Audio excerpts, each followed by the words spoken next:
Mon père a dit, d'un ton désinvolte, tu pourras dormir sur le canapé convertible. Après avoir décidé que ma chambre reviendrait à la fille de ma sœur, je l'ai simplement fixée et j'ai répondu, chez moi, jamais de la vie. Pendant quelques secondes, le seul son dans ma salle à manger fut le doux crépitement de la cheminée et le tintement de la fourchette de ma mère contre son assiette. J'ai regardé ma sœur, Karina, convaincue d'avoir mal entendu. « Quelle chambre ?» ai-je demandé. Karina m'a lancé un regard impatient. Elle portait le pull crème que je lui avais offert à Noël dernier, celui dont elle s'était plainte parce que la teinte d'ivoire n'était pas tout à fait la bonne. À côté d'elle, ma nièce de 9 ans, Lily, séparait soigneusement les petits pois de la purée avec le bord de sa fourchette. « Ta chambre d'amis » a dit Karina. « Celle à l'étage avec la banquette sous la fenêtre. Lily l'adore. Elle a besoin d'un endroit stable pour dormir pendant que je règle tout. » Ma main s'est crispée autour de mon verre de vin. La chambre dont elle parlait n'était pas une chambre d'amis depuis très longtemps. Pendant près de 2 ans, cela avait été une pièce négligée, une sorte de débarras avec un sol gondolé, du plâtre craquelé et un vieux radiateur qui gémissait comme s'il était hanté. 3 mois plus tôt, après avoir retardé pendant des années tout ce qui ressemblait de près ou de loin à un luxe, je l'avais enfin rénové. J'avais dépensé 17 500 €. Nouveau parquet, étagère sur mesure, un coin lecture intégré sous la fenêtre, des murs vert sauge apaisants, des rideaux en lin, un vrai matelas, un éclairage chaleureux, un petit bureau où je relisais parfois des dossiers de patients quand je ne voulais pas rester à mon cabinet en bas. C'était paisible. Après des gardes de 12 heures à la clinique vétérinaire, après des chirurgies d'urgence, des animaux effrayés et des propriétaires pleurant sur mon épaule, cette pièce était devenue l'endroit le plus calme de ma vie. Karina savait tout cela. Elle m'avait vu choisir les échantillons de peinture. Elle m'avait envoyé des liens vers des lampes qui, selon elle, rendraient bien sur la table de chevet. Elle avait même plaisanté en disant que c'était plus joli que la plupart des chambres d'hôtel qu'elle pouvait se permettre. Maintenant, elle la réclamait pour sa fille comme si ma maison était un hôtel qu'elle avait réservé sans me le dire. J'ai jeté un coup d'œil à Lily. Elle avait arrêté de déplacer ses petits pois. Ses épaules étaient tendues. Ses yeux étaient fixés vers le bas. Rien de tout cela n'était sa faute. « De quoi parles-tu exactement ?» ai-je demandé, en gardant une voix calme. Karina a soupiré de manière théâtrale. « Mon bail se termine. Je te l'ai dit. Tu m'as dit que ton propriétaire augmentait le loyer, ce qui signifie que je ne peux pas justifier de le renouveler. Ce n'est pas la même chose que de me dire que tu emménages chez moi. » Papa a posé sa fourchette avec un petit raclement sec. « Amélie » a-t-il dit en utilisant le ton qu'il avait perfectionné quand j'étais enfant. Lent, lourd, déçu. Ta sœur traverse une transition difficile. Karina s'est adossée à sa chaise, en croisant les bras. Je ne demande pas grand-chose. Tu n'as rien demandé, ai-je répondu. Tu as annoncé que ma chambre appartient à ta fille. Maman m'a lancé un regard suppliant depuis l'autre bout de la table. Ne gâchons pas Noël. J'ai failli rire. La salle à manger sentait la dinde rôtie, les bougies à la cannelle et la coûteuse guirlande de sapin que maman avait insisté pour que j'achète parce que mes vieilles décorations étaient un peu tristes. J'avais travaillé jusqu'à près de minuit la veille après une chirurgie d'urgence sur un labrador qui avait avalé une partie d'un jouet en plastique. Puis je m'étais réveillée à 6 heures pour commencer à cuisiner pour tout le monde. Karina était arrivée avec 40 minutes de retard avec Lily et un récipient vide parce qu'elle voulait des restes. Papa avait apporté du vin qu'il savait que je ne buvais pas. Maman avait critiqué ma nappe avant même d'enlever son manteau. Et d'une certaine manière, 5 minutes après le début du dîner, c'était moi qui menaçais de gâcher Noël. « Combien de temps comptes-tu rester ?» ai-je demandé. Karina a haussé les épaules. « Je ne sais pas. Quelques mois, peut-être plus. Le marché immobilier est ridicule. »« Et où dormiras-tu » Nouvelle pause. Karina a regardé papa. Papa s'est raclé la gorge. « Eh bien, » a-t-il dit, « évidemment, Lily a besoin de la chambre rénovée. Elle a besoin de stabilité. Karina peut prendre ta chambre temporairement. » J'ai cligné des yeux. Ma chambre. Tu as un très bon canapé en bas, a dit papa. Il se déplie, n'est-ce pas? Pendant un étrange moment suspendu, j'ai pu entendre chaque son de la pièce avec une clarté surnaturelle. Le tic-tac de l'horloge au mur, le vent frôlant les fenêtres, le léger bourdonnement du réfrigérateur dans la cuisine, la petite inspiration de Lily. J'ai regardé autour de la table les 3 adultes qui attendaient que j'accepte que la solution logique au problème financier de ma sœur était que je cède toute ma maison pièce par pièce jusqu'à ce que je dorme sur un canapé convertible dans mon propre salon. L'expression de papa était ferme. Celle de maman était anxieuse mais pleine d'espoir. Celle de Karina était presque ennuyée. Il croyait vraiment que je dirais oui. C'était le pire. Pas le sentiment d'avoir droit à tout, ni même la présomption, mais la certitude. Ils avaient passé des années à m'entraîner à être raisonnable, généreuse et accommodante. Ils avaient appris que je me plaindrais doucement, perdrais le sommeil en privé et finirais par faire tout ce qui rendait la vie des autres plus facile. Ils ne se rendaient pas compte que quelque chose en moi s'était enfin tu. J'ai levé mon verre de vin, pris une petite gorgée et hoché la tête. Très bien, ai-je dit. Les épaules de Karina se sont immédiatement détendues. Merci, a murmuré maman. Papa a repris sa fourchette comme si l'affaire avait été réglée de manière appropriée. Karina a souri et s'est tournée vers Lily. Tu vois, je t'avais dit qu'Amélie comprendrait. Lily n'a pas rendu son sourire. J'ai terminé le dîner, servi le dessert, emballé les restes, chargé le lave-vaisselle et embrassé mes parents sur le pas de la porte. Karina s'est attardée derrière eux, faisant défiler son téléphone pendant que Lily fermait son manteau. J'apporterai des cartons le week-end prochain, a-t-elle dit. Tu devrais déplacer tes dossiers médicaux hors du bureau. Lily aura besoin d'espace pour ses devoirs. Je me suis appuyée contre le cadre de la porte. Et pour tes meubles? Je vendrai la plupart. Ça ne sert à rien de payer pour un garde-meuble. Et ton petit ami? Ses yeux ont vacillé. Quoi à son sujet? Est-ce que Marc emménage aussi? Karina a levé les yeux au ciel. Pas immédiatement. Peut-être plus tard, selon la façon dont les choses se passent. Nous n'en avons pas discuté correctement. Bien sûr, ils n'en avaient pas discuté. Karina avait 34 ans. Elle avait toujours considéré la planification comme quelque chose que les autres faisaient pour elle. Elle dérivait d'urgence en urgence, chacune finissant d'une manière ou d'une autre sur mes genoux, enveloppée dans le langage de l'obligation familiale.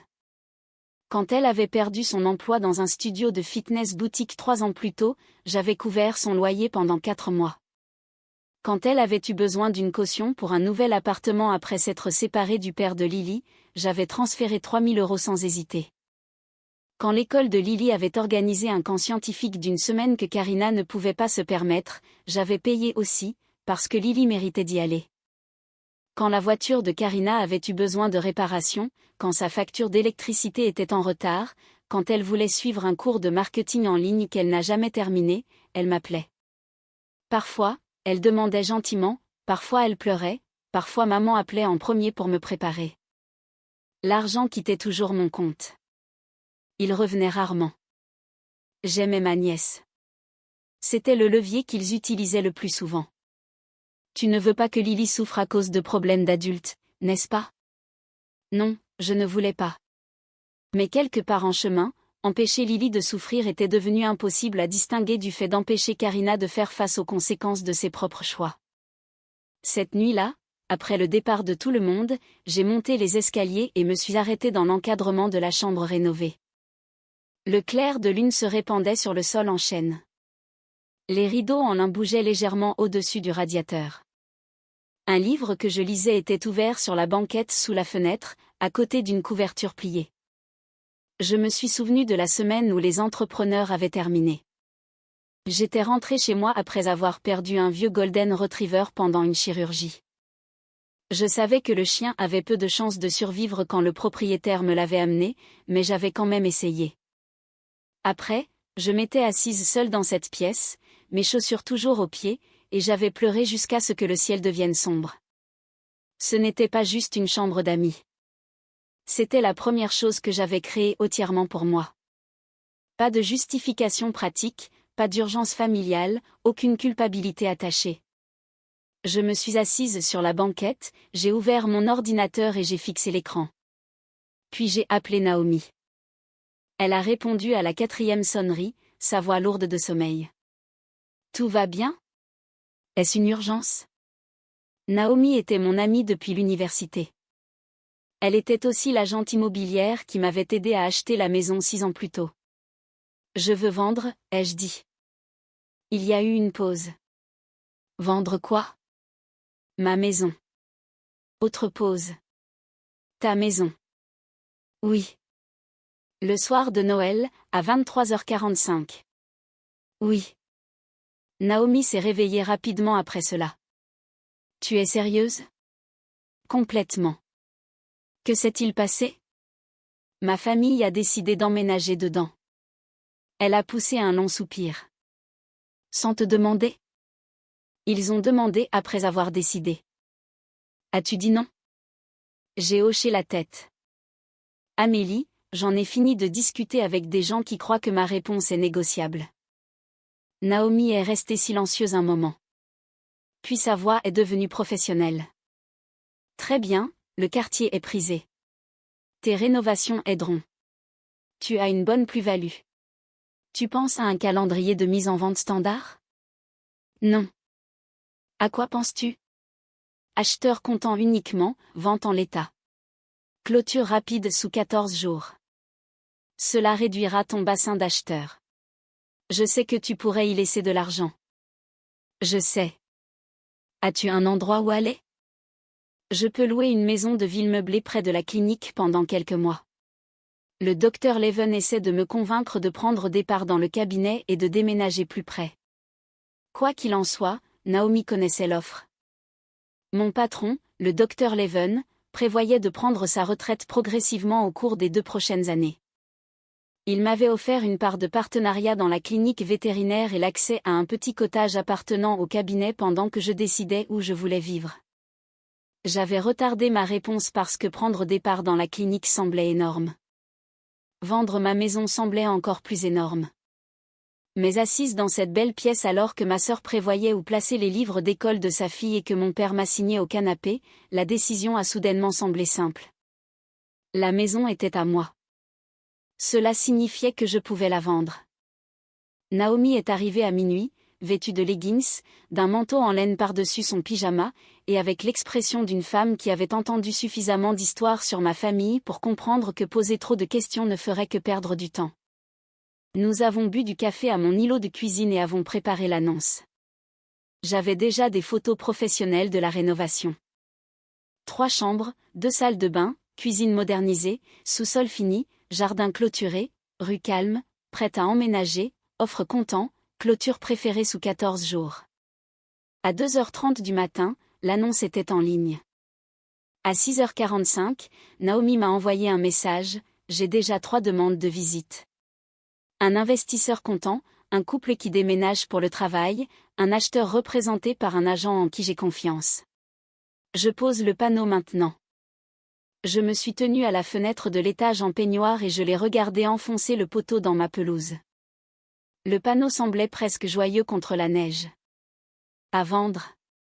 Le téléphone a sonné à 7h12. Maman, j'ai laissé sonner 2 fois avant de répondre. Bonjour. Qu'est-ce qu'il y a sur ta pelouse, a-t-elle exigé. Sa voix était si forte que j'ai dû éloigner le téléphone de mon oreille. Je suppose que tu parles du panneau. Pourquoi y a-t-il un panneau à vendre devant chez toi? Parce que la maison est à vendre.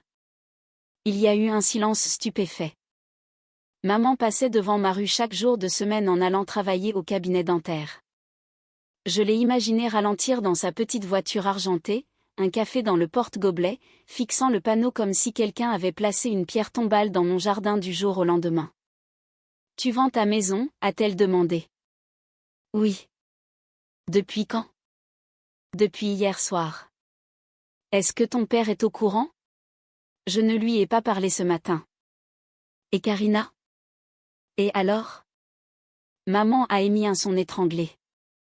Amélie, ce n'est pas drôle. Je suis d'accord. Tu ne peux pas vendre ta maison à cause d'une conversation au dîner de Noël. Je peux vendre ma maison pour n'importe quelle raison que je choisis. Ta sœur a déjà donné son préavis à son propriétaire. Cela m'a fait me redresser quand maman a hésité. Quand? Quoi? Quand a-t-elle donné son préavis? Autre pause. La semaine dernière. J'ai fixé le mur de la cuisine. Donc, Karina avait mis fin à son bail avant de me parler. Elle supposait que j'aiderais. Elle supposait correctement. J'aide à lui faire comprendre le danger de faire des plans avec une propriété qui ne lui appartient pas. La voix de maman s'est durcie. C'est cruel.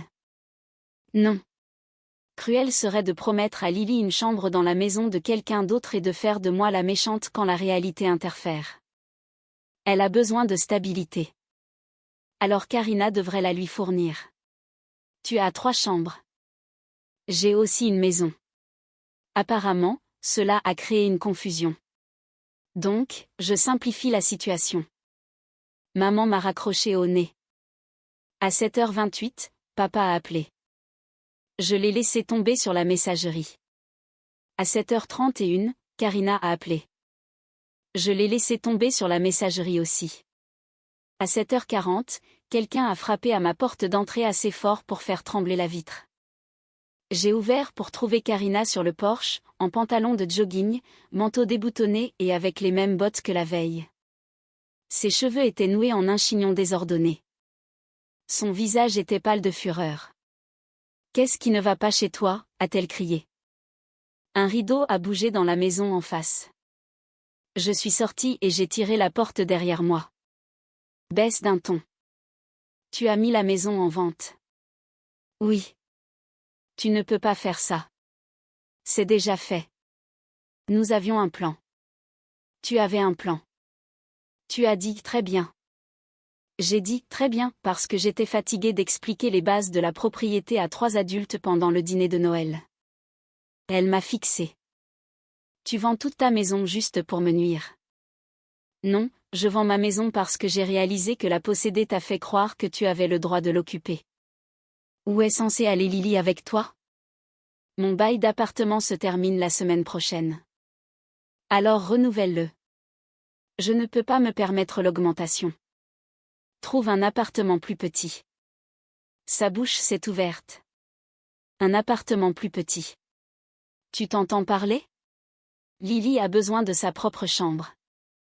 Je suis d'accord. Et tu en as une pour les 14 prochains jours. La porte d'entrée s'est ouverte derrière moi. Lily se tenait là, dans son manteau, l'air effrayé. Karina s'est retournée.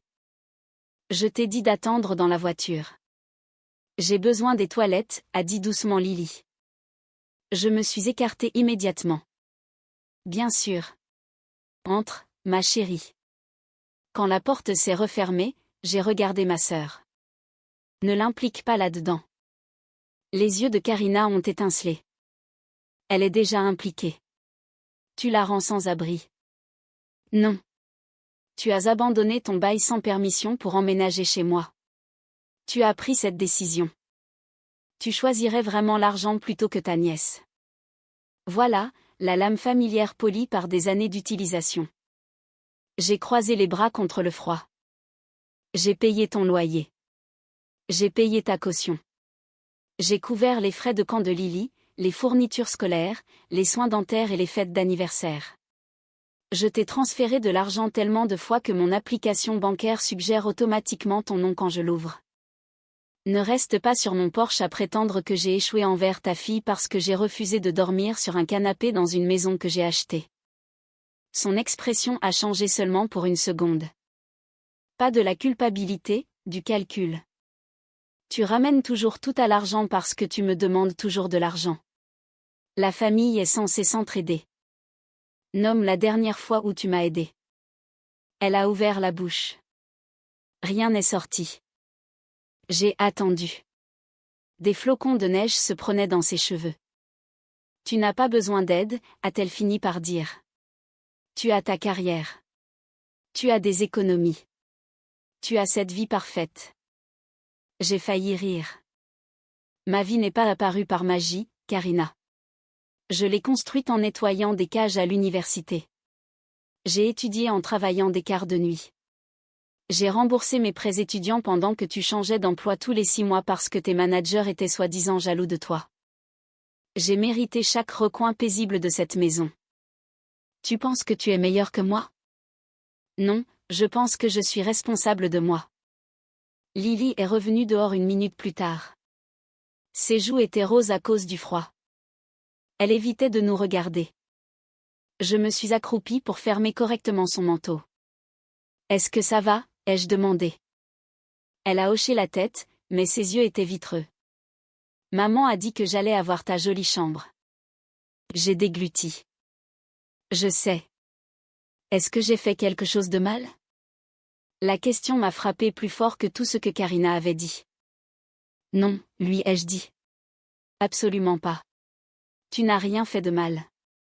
Des adultes ont fait une erreur. Ce n'est pas ton travail de la réparer. » Derrière elle, Karina a détourné les yeux. À midi, Naomi avait programmé 6 visites. Le soir, nous avions 2 offres au comptant. La plus forte venait d'un enseignant à la retraite nommé Monsieur Bennett, qui se rapprochait de sa fille après le décès de sa femme. Il aimait la chambre du rez-de-chaussée parce que ses genoux n'étaient pas bons, le jardin clôturé parce qu'il prévoyait d'adopter un chien, et le coin lecture parce que sa petite fille venait les week-ends. Son offre était propre. Pas de clause suspensive de financement, pas d'exigence de réparation, clôture sous 14 jours. J'ai accepté. Le lendemain matin, papa est arrivé à ma clinique. J'étais dans la salle de traitement en train d'examiner un chat tigré orange nommé Citrouille qui avait décidé d'attaquer un ruban de Noël et avait perdu la dispute. Ma technicienne Rosa s'est penchée dans l'encadrement de la porte. « Amélie » a-t-elle dit doucement. « Il y a un homme à la réception qui demande après toi. Il dit qu'il est ton père. » J'ai fermé les yeux 1 seconde. « Dis-lui que je suis avec un patient. Il dit qu'il attendra. » Papa a attendu 45 minutes. Quand je suis enfin entrée dans le hall, il se tenait près du présentoir de brochures sur les soins dentaires pour animaux, dans son long manteau en laine, visiblement irrité que le monde ne se soit pas arrêté pour lui. « Nous devons parler » a-t-il dit. J'ai 10 minutes avant mon prochain rendez-vous. Ce n'est pas quelque chose dont nous discutons en 10 minutes. Alors ça devra attendre. Il m'a suivi dans la petite salle de consultation et a fermé la porte. « Ce que tu fais est irrationnel » a-t-il dit. J'ai accepté une offre ce matin. Son visage a changé. « Quoi ? L'acheteur signe dans 13 jours. Tu dois l'annuler. » Non. Amélie, arrête de te comporter comme une enfant. Je me suis appuyée contre le comptoir. Je ne suis pas celle qui donne la chambre de quelqu'un d'autre. Sa mâchoire s'est crispée. Ta sœur est en difficulté. Elle est en difficulté depuis 1 décennie. Elle est mère célibataire. Elle reçoit une pension alimentaire depuis 9 ans. Elle travaille. Elle a des options. Ce qu'elle n'a pas, c'est le droit de prendre ma maison. Personne ne prend ta maison. Tu m'as dit de dormir temporairement sur le canapé pour que Karina puisse avoir ma chambre et que Lily puisse avoir la chambre que j'ai rénovée pendant quelques mois, et Marc, papa a froncé les sourcils. Et Marc ? Karina a dit qu'il pourrait emménager plus tard pour la première fois. Papa a semblé surpris. Elle n'a pas mentionné ça. Bien sûr qu'elle ne l'a pas fait. Il a regardé vers la porte puis est revenu vers moi. Tu exagères. Non, papa. Je mets fin au schéma. Quel schéma ? Celui où Karina prend une décision imprudente. Maman panique. Tu me traites d'égoïste et je paie pour le résoudre. Son expression s'est durcie. Nous sommes ta famille. Je sais que tu gagnes bien ta vie. Je sais que tu vis seule dans une maison avec 3 chambres. Je sais. Alors explique-moi pourquoi aider ta sœur est un sacrifice aussi insupportable. Je l'ai fixé. Parce que ce n'est jamais un sacrifice pour la personne qui demande. Il a ouvert la bouche, mais j'ai continué. J'ai payé 4 500 € pour les soins dentaires de maman quand l'assurance ne couvrait pas tout. J'ai payé pour la réparation de ta boîte de vitesse. J'ai donné à Karina 3000 € pour sa caution. J'ai couvert 4 mois de loyer après qu'elle a perdu son emploi. J'ai payé les frais de camp de Lily 2 fois. J'ai payé pour le cours de marketing de Karina. Je t'ai prêté de l'argent pour les impôts fonciers il y a 3 ans et je ne t'ai jamais demandé de le rembourser. Papa s'est agité inconfortablement. J'ai aidé cette famille pendant des années. Avec plaisir la plupart du temps. Mais le moment où je dépense enfin de l'argent pour quelque chose pour moi, Karina décide que cela appartient à sa fille. Et vous êtes tellement d'accord que vous m'assignez au canapé sans même demander ? Son visage a rougi. Ta nièce est une enfant. Oui, et c'est pourquoi elle mérite une mère qui planifie de manière responsable et des grands-parents qui arrêtent de lui apprendre que la stabilité signifie prendre la maison de quelqu'un d'autre. Papa est parti sans dire au revoir. Ce week-end-là, les choses se sont aggravées.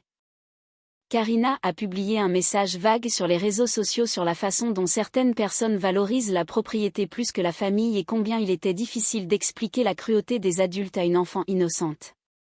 Plusieurs membres de la famille m'ont appelé. Tante Marina a dit que j'étais dramatique. Ma cousine Elena a suggéré que je retarde la vente jusqu'à ce que Karina trouve un endroit. Maman m'a envoyé des annonces d'appartements de 2 pièces comme si j'étais l'assistante personnelle de Karina. Puis, dimanche matin, alors que je mettais de la vaisselle dans des cartons, j'ai entendu un véhicule reculer dans mon allée. J'ai regardé par la fenêtre. Karina était arrivée avec une camionnette de location. Marc était avec elle. Tout comme maman et papa. Pendant un moment, je suis restée là, tenant une pile d'assiettes enveloppées dans du papier journal, incapable de croire ce que je voyais. Marc a ouvert l'arrière de la camionnette. À l'intérieur, il y avait des cartons, un matelas, la chaise de bureau rose de Lily, 2 grandes valises. Je suis sortie sans mettre de manteau. Qu'est-ce que vous faites ? Karina a claqué la porte passager. J'emménage mes affaires avant que tu fasses quelque chose d'encore plus irresponsable. La maison est sous contrat. Alors annule-le. Non. Marc s'est frotté les mains contre le froid. Écoute, Amélie, tout le monde est émotif. Peut-être qu'on peut discuter à l'intérieur. Vous n'entrez pas dans ma maison. Ses sourcils se sont levés. Sérieusement ? Papa s'est avancé. Assez. Ça va trop loin. Je suis d'accord. Maman avait l'air épuisée. Amélie, s'il te plaît. Karina n'a nulle part où aller. Elle a un appartement jusqu'à la fin du mois. Elle ne peut pas se permettre le renouvellement, a dit maman. Alors elle doit trouver quelque chose qu'elle peut se permettre. Karina a pointé la camionnette. On a déjà payé cette location. C'était une autre mauvaise décision. Son visage s'est tordu. Tu es froide, égoïste, ne termine pas cette phrase, ai-je dit. Quelque chose dans ma voix l'a fait s'arrêter. Je me suis dirigée vers le clavier à côté du garage et j'ai entré le nouveau code que Naomi m'avait suggéré de mettre après la mise en vente. La porte s'est levée de quelques centimètres, puis s'est arrêtée quand j'ai appuyé à nouveau sur le bouton. J'ai changé les serrures hier, ai-je dit. Ton ancienne clé d'urgence ne fonctionne plus. Le code du garage ne fonctionne plus. Les caméras de sécurité enregistrent. L'acheteur envoie un inspecteur cet après-midi. Vous devez partir. Papa m'a fixé comme si j'étais devenu quelqu'un d'inconnaissable. Tu as changé les serrures à ta propre famille, Amélie. J'ai changé les serrures de ma maison. Lily était assise à l'arrière de la voiture de Karina, son visage à peine visible à travers la vitre. Cette vue m'a stabilisée. J'ai baissé la voix. Je ne le dirai qu'une fois. Lily est la bienvenue dans ma vie. Je la prendrai le week-end quand ce sera organisé correctement. J'aiderai à payer ses frais de scolarité directement si elle a besoin de quelque chose d'important.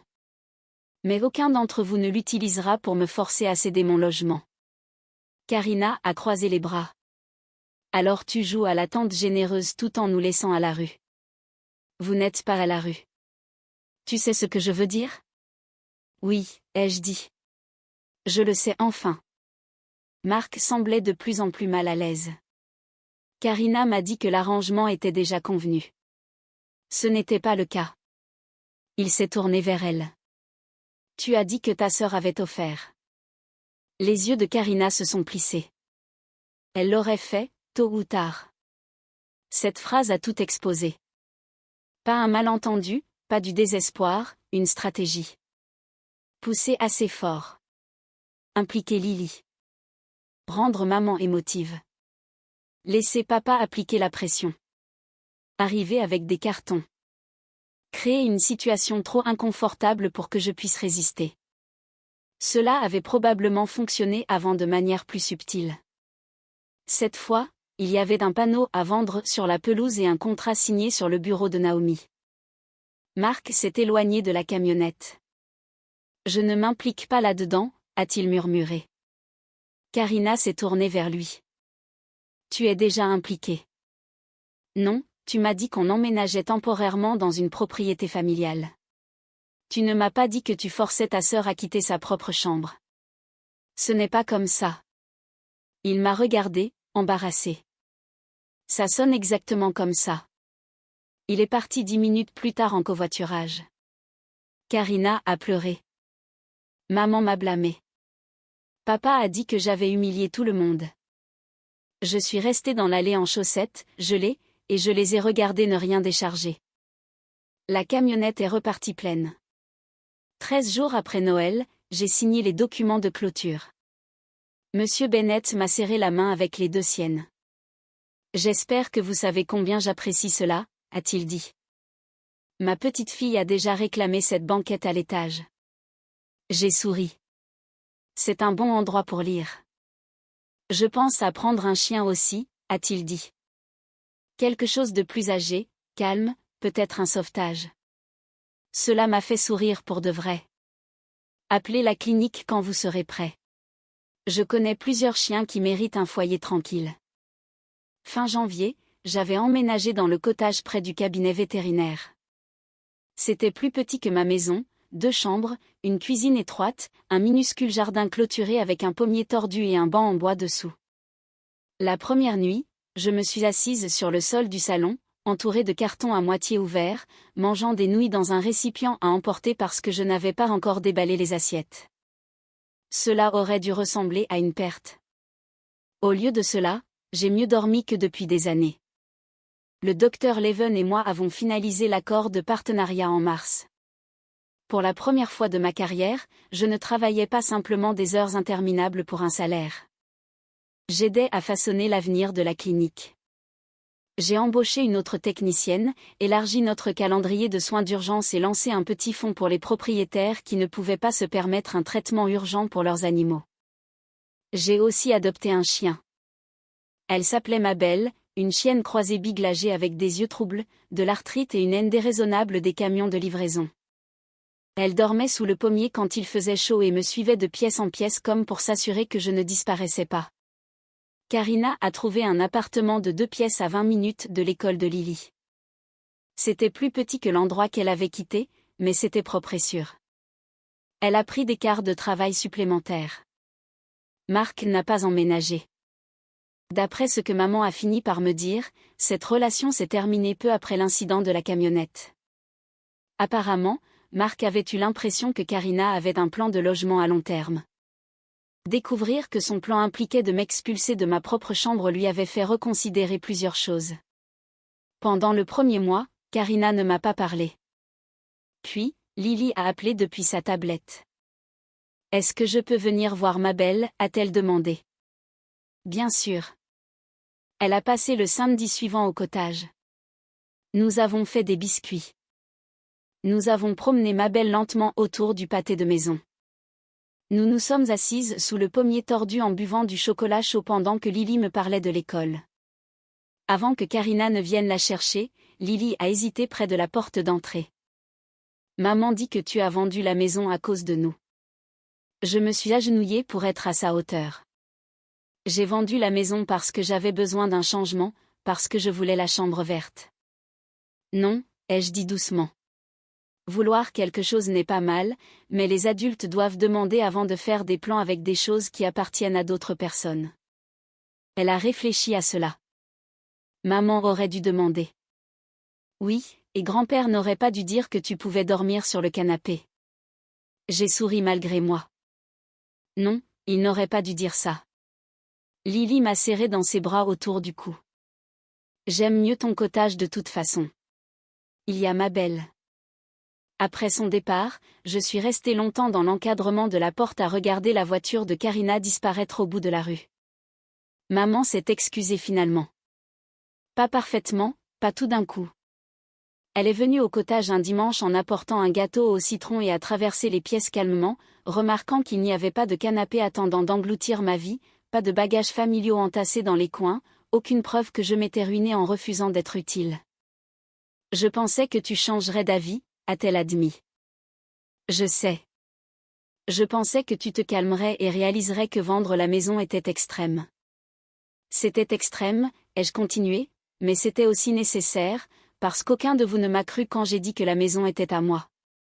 La seule limite que vous avez comprise était une date de clôture. Maman a regardé ses mains. Nous n'aurions pas dû te mettre dans cette position. Non. Je m'inquiète pour Karina. Moi aussi. Mais s'inquiéter pour elle n'est pas la même chose que la sauver de chaque conséquence.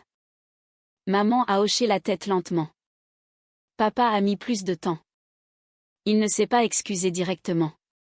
Ce n'était pas son style, mais plusieurs mois plus tard, le jour de mon anniversaire, il m'a envoyé un message. Je suis passée devant l'ancienne maison aujourd'hui. Il y avait un chien dans le jardin. Le nouveau propriétaire semble prendre soin de l'endroit. Je comprends pourquoi tu l'as fait, même si je ne le comprenais pas à l'époque. J'ai lu le message 2 fois. Puis j'ai répondu, merci. Ce n'était pas le pardon pour tout. Ce n'était pas une réconciliation dramatique. C'était le début. Quant à Karina, notre relation a changé de façon permanente. Elle a cessé de me demander de l'argent. La première fois que Lily a eu besoin de nouvelles lunettes, Karina a mentionné le coût lors d'un appel téléphonique, puis a rapidement ajouté « Je ne demande pas. J'ai déjà prévu le budget. » C'était une petite phrase, mais elle m'a dit qu'elle avait compris. Peut-être pas tout. Peut-être pas complètement, mais assez. Parfois, je pense à la pièce que j'ai rénovée. J'imagine les murs vert sauge et les rideaux en lin. J'imagine la petite fille de Monsieur Bennett blottie sur la banquette avec un livre pendant qu'un vieux chien de sauvetage dort sur le sol à proximité. Je ne regrette pas d'avoir dépensé 17 500 € pour cette pièce. Je ne regrette pas de l'avoir laissée derrière moi non plus. La rénovation m'a appris quelque chose que j'aurais dû apprendre des années plus tôt. La paix est coûteuse, non seulement parce que le parquet et les étagères sur mesure coûtent de l'argent. La paix est coûteuse parce qu'une fois que les gens sont à l'aise de bénéficier de votre silence, vous protéger semblera toujours cruel pour eux. Pendant des années, j'ai pensé qu'être la fille sur qui on peut compter signifiait résoudre chaque urgence. J'ai pensé qu'être une bonne sœur signifiait donner jusqu'à ce qu'il ne reste rien qui semble entièrement à moi. J'ai pensé qu'aimer ma nièce signifiait permettre à sa mère d'utiliser mon affection comme levier. J'avais tort. La stabilité n'est pas de prendre la chambre de quelqu'un d'autre. La famille n'est pas un permis pour ignorer les limites. Et la générosité ne se mesure pas à la discrétion avec laquelle vous laissez les gens vous effacer. Ce Noël-là, ma famille m'a dit que je pouvais dormir sur le canapé dans ma propre maison. Au lever du soleil, la maison était à vendre. 14 jours plus tard, j'ai remis les clés. Pour la première fois de ma vie, j'ai gardé quelque chose de bien plus précieux, le droit de décider à quel endroit j'appartenais.